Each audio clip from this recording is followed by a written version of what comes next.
la diversité est le premier maillon de la richesse de l'entreprise. Donc aujourd'hui, une entreprise qui ne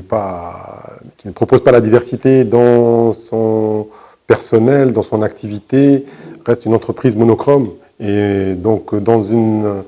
dynamique mondiale de diversité, d'ouverture, je pense que l'ouverture a tout intérêt à proposer cette diversité et le mettre en avant. Il y a de très grandes entreprises comme Microsoft qui l'ont fait et ils en ont vraiment bénéficié puisque ils ont eu des développeurs qui ont développé de multiples langues beaucoup de choses. Donc, quand on voit aujourd'hui le poids de cette entreprise dans le monde et qu'est-ce qu'elle a fait, parce qu'elle a su intégrer et faire intégrer cette diversité à son profit, c'est un exemple à suivre.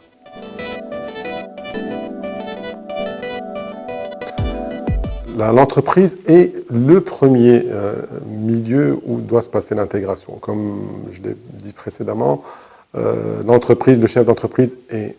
le chef chez lui. Donc, il a le moyen de mettre en place des politiques au sein de son entreprise qui, s'il est totalement convaincu de cette diversité, peut les mettre en place très rapidement, puisqu'il peut mettre en place des procédures, les mécanismes,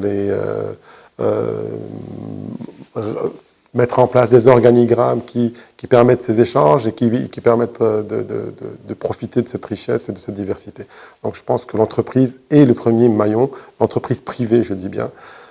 publique un peu plus compliquée, puisque beaucoup plus limitée par les contraintes légales et les contraintes administratives.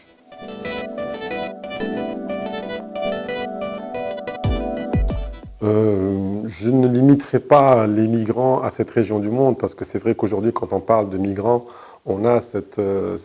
vision un peu péjorative de migrants. On les imagine tous dans un bateau en train de traverser la Méditerranée pour faire quoi que ce soit. Je pense que migrant, pour moi, c'est quelqu'un qui n'est pas un autochtone, qui vient essayer, qui veut s'installer dans un pays parce qu'il a un rêve, parce qu'il veut se développer, parce qu'il veut faire un upgrade, ramener également avec lui son package de know-how, son know-how de savoir-vivre, son know-how de culture, son know-how de cuisine, son know-how de bien-être et son know-how également professionnel. Et je pense que là, si on a l'intelligence et la société en général a l'intelligence de pouvoir intégrer ces gens-là, elle ne pourrait tirer que des profits extraordinaires.